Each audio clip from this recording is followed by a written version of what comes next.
piu. Nori išmokti virinti lazeriu? Tada šitas video kaip tik tau. Žiūrėk iki galo.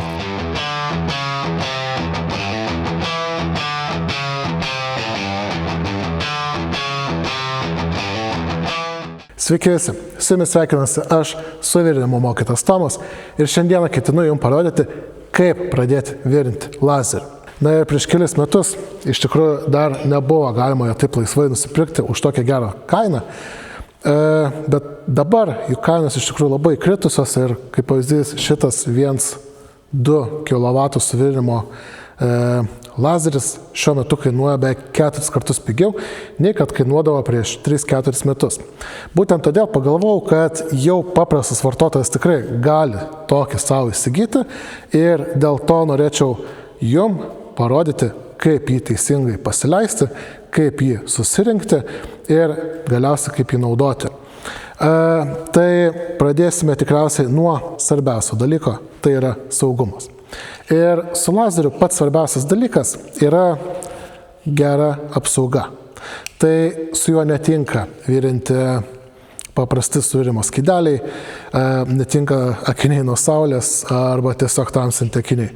Jiems reikia specialių lazerių skirtų akinių arba lazeriui virinti skirto skydelio, kuris dengia visą mūsų veidą, bet turi vieno tamsumo, vieno šeido stikliuką, kuris nepraleidžia tam tikrų bangų.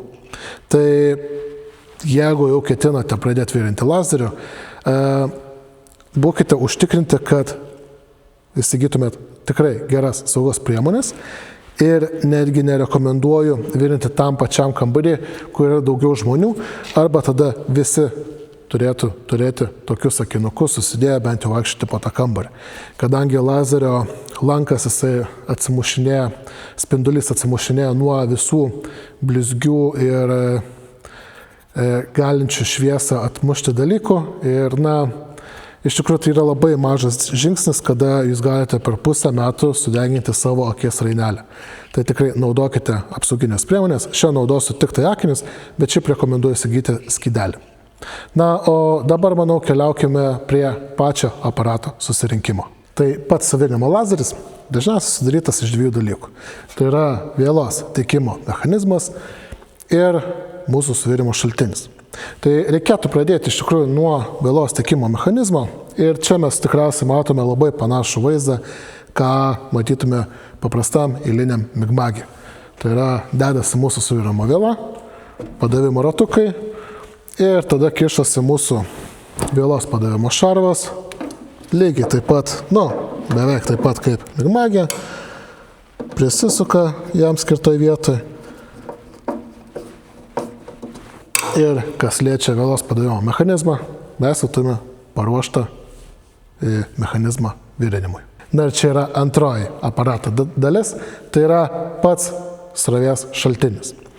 Na ir tikriausiai aišku, jisai mums duoda mūsų suvirimo srovę į lanką, o vielos tiekimo mechanizmas paduoda vielą. Dar šitas šaltinis turi tokias masės replės, bet reikėtų neapsigauti. Tai nėra masės replės, tai yra konduktyvumo replės. Jas mes taip pat dedame prie savo suvirinamo gaminio arba suvirinamo stalo ir ką jos daro, jos tiesiog pamato, kad teka elektra ir leidžia mums uždegti mūsų lanką. Kitaip pasakius, jeigu jos būtų padėtos ant, tarkim, šaltinio, užsidėčiau, pasiruošiu virint, spaudžiu mygtuką, nieks nevyksta. Tai vėlgi, kaip ir paprastam tradiciniam suvirinime, šitas replės turėtų būti pajungtos prie stalo. Gerai, tai išmokom, kas yra vielos padavimo mechanizmas, išmokom, kas yra srovės šaltinis. Dabar pašnekėkim, kaip reikėtų susirinkti patį degiklį. Na ir pats degiklis susirinka ganėtinai lengvai, įsiema apsauginę tarpinę, jinai neleidžia patekti dulkėm ir užsiteršti mūsų stikliukui. Tada dedame atstumo reguliavimo pultą, prisisukam ir sukasi mūsų srovės lazerio lanko kreiptuvas. Tai irgi jisai užsisuka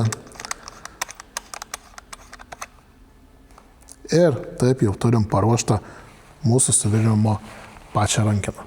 Antras dalykas, ką reikėtų padaryti, tai pridėti mūsų vielos padavimo mechanizmą. Ir čia viskas irgi labai paprasta. Įsideda vielos padavimo mechanizmo cangutės, tarpinė. Viską prisiveržiam. Tada dedasi cangučių kepurėlė. Į ją kišasi mūsų vielos padavimo prailginimo kotukas. Ir prieš prispaudžiant dar reikėtų mūsų vielos kreipimo angaliuką prisukti.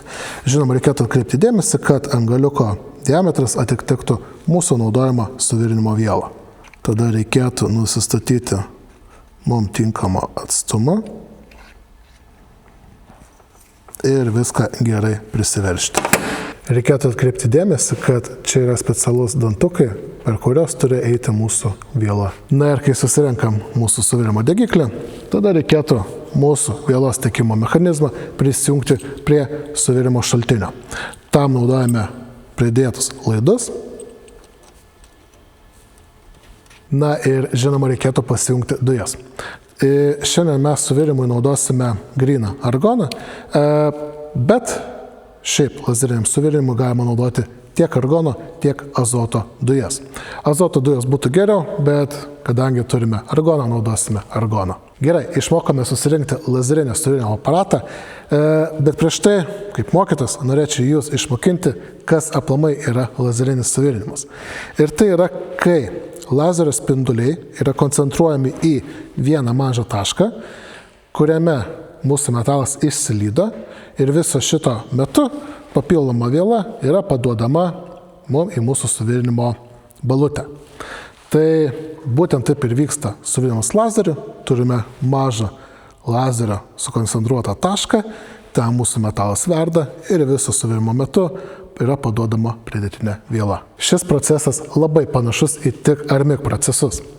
Bet pagrindinis skirtumas yra tas, kad tai yra nuo 6 iki 10 kartų greitesnis už TIG procesą ir nuo 2 iki 4 kartų greitesnis už tradicinį MIG-MAX suvirimo procesą.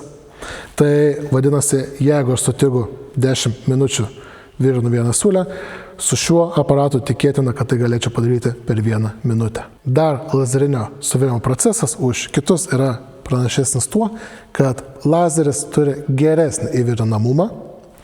Lygiai taip pat jisai žymiai švaresnis, tai kas liečia maisto pramonę, aliuminį, puikus pasirinkimas.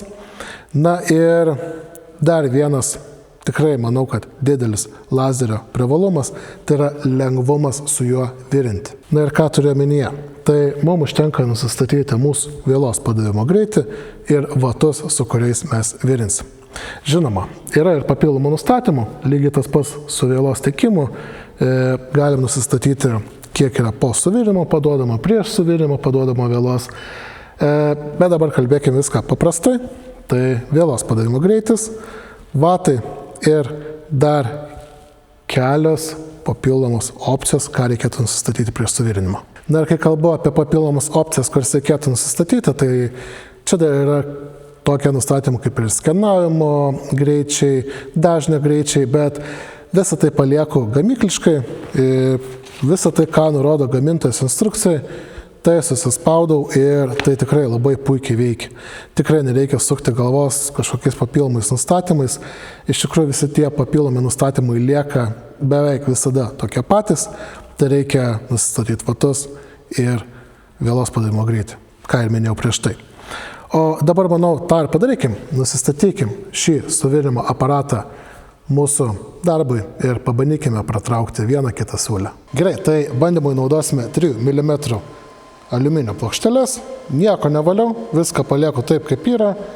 Nusistačiau maksimalų 1200 vatų galią.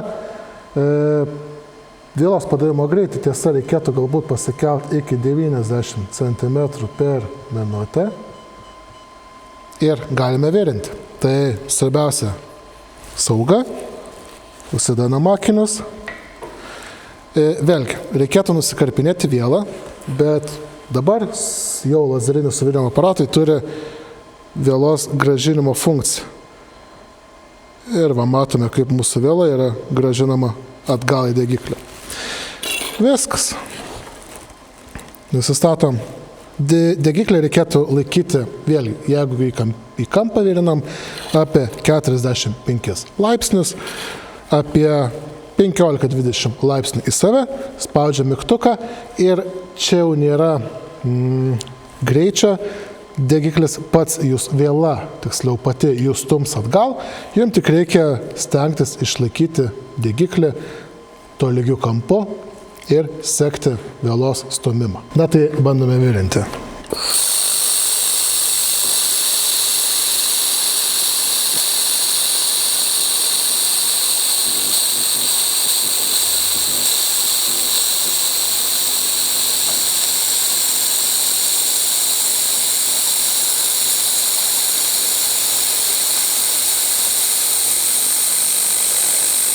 Kaip ir minėjau, labai paprastas ir greitas procesas. Dar pabandau užtraukti sandurinę siūlę.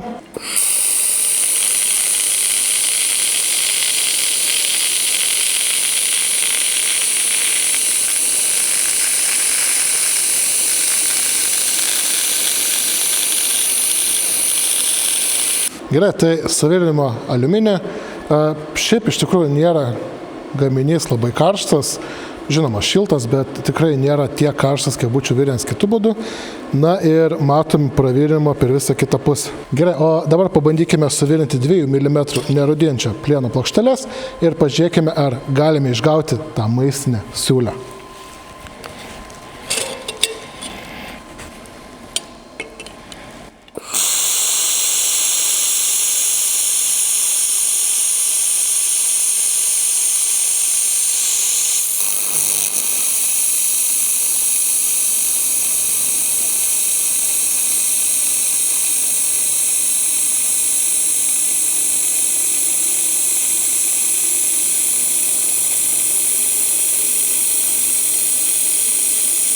Gerai, tai gavom tikrai labai gražią nerūdijančio plieno siūlę.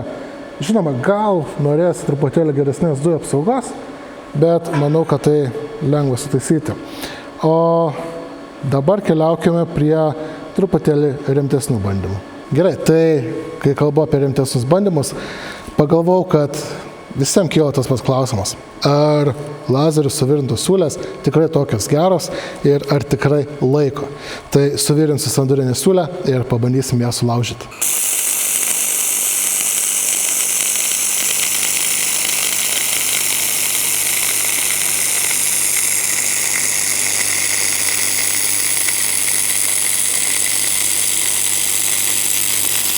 Gerai, tai užvirinam tikrai visai neblogą siūlę, gausi tikrai labai geras pravirinimas, pabandykim ją sulaužyti. Gerai, tai matome, kad turim labai gerą šaknį, aišku, jinai juoda, kadangi nebuvo dujų apsaugos iš galinės pusės. Pažiūrėkime, ar jinai tikrai tokia stipri. Tai labai atsiprašau už garsus.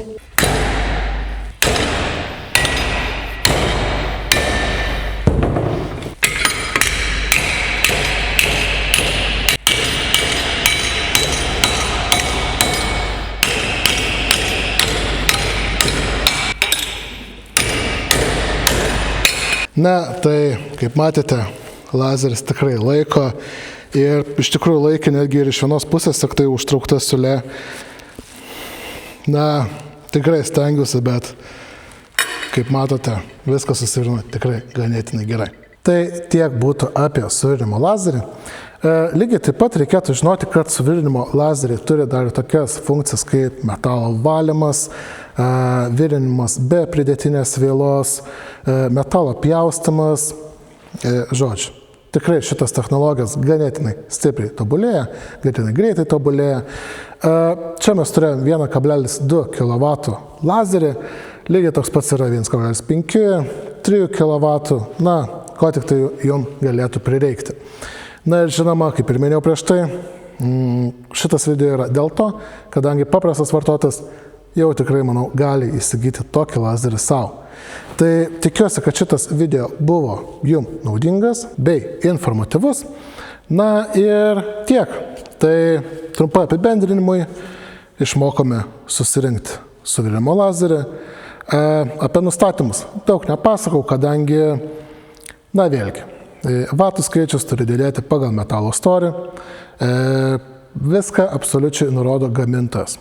Tai jums tiesiog tai reikia turėti instrukciją arba tiesiog internete galite susirasti, kokiam metalui, kiek vatų ir kokio vėlos greičio reikia. Tai čia labai daug nesiplėtėm. Na ir žinoma, geras kampas ir netraukit, negreitai nejudinkit degiklio. Spauskit mygtuką ir tegul pridėtinė vėla jūs pati stumia atgal. Tai gero mokymosi palinkėsiu jums.